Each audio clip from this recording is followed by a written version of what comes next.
Fibrocystic changes in the breast. अस्सलाम वालेकुम। ये वो टॉपिक है जो बहुत कम डिस्कस किया जाता है, जिसके बारे में बहुत कम लोगों को पता है कि ये होता क्या है।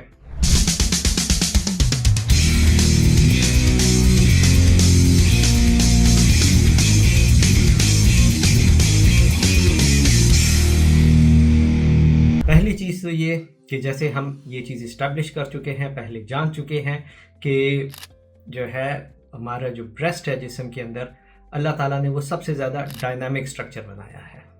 डायनामिक से मुराद है कि बहुत ज़्यादा उसमें चेंजेस आती हैं।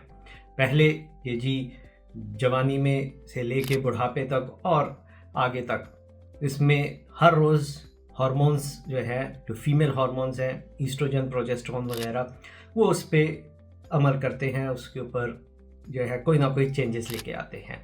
ब्रेस्ट डेवलपमेंट होती है, फिर उसमें जो है प्रेगनेंसी होती है, फिर ब्रेस्ट रिग्रेशन होती है, मीनोपॉज होता है।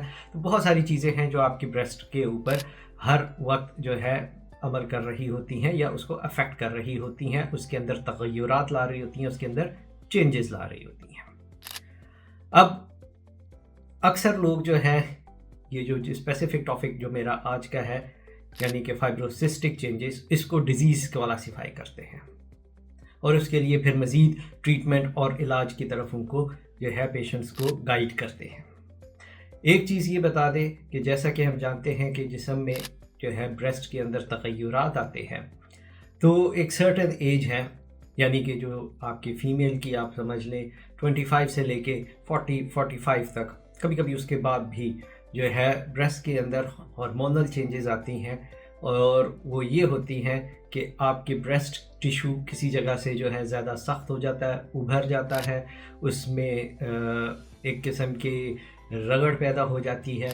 ये वो सारी चीज़ें हैं जो आपके ब्रेस्ट की चेंजेस की वजह से होती हैं। कई दफ़ा उसमें गिल्टी बन जाती है, उसमें दर्द होता है।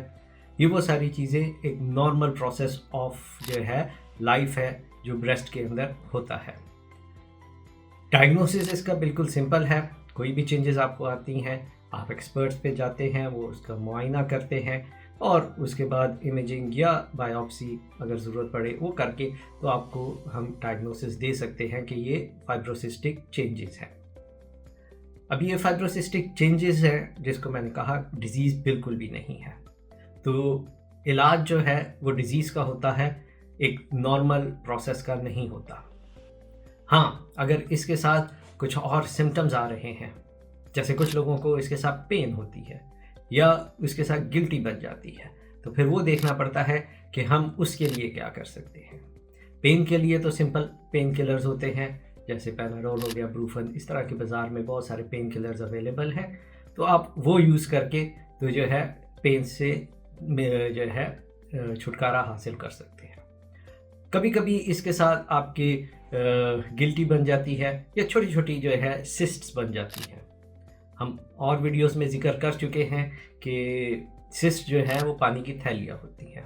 ये अमूमन बहुत छोटी छोटी होती हैं, जिसके लिए कुछ करने की ज़रूरत नहीं होती। ये वक्त के साथ बिल्कुल ठीक हो जाती हैं या जो है इसी तरह रहती हैं। एक चीज़ जानने की ज़रूरत है कि ये ना कैंसर होती हैं ना ये कैंसर बनती हैं। ये इसी तरह रह भी सकती हैं बाकी ज़िंदगी के लिए, या खुद ब खुद ये ख़त्म भी हो सकती हैं। अहम चीज़ जो जानने वाली ये है कि ये आपके लिए ख़तरा नहीं है, और इसकी वजह से अगर आपका डायग्नोसिस ये बनता है कि आपके अंदर ब्रेस्ट सिस्ट है या फाइब्रोसिस्टिक चेंजेस हैं, वो आपको लिए बिल्कुल भी ख़तरा जान नहीं है। उसको आप बिल्कुल भूल सकते हैं, छोड़ सकते हैं और इसकी फ़िक्र नहीं कर सकते। हाँ, अगर इसके अलावा कोई प्रॉब्लम हो तो वो ज़रूर आप उसका एड्रेस कर सकते हैं, लेकिन याद रखें ये फाइब्रोसिस्टिक चेंजेस आपके नॉर्मल बॉडी में चेंजेस हैं जो चलती रहती हैं और वक्त के साथ बनती रहती हैं, ख़त्म होती रहती हैं या उसी तरह रहती हैं, और इसके लिए आपको कोई इलाज की ज़रूरत नहीं है।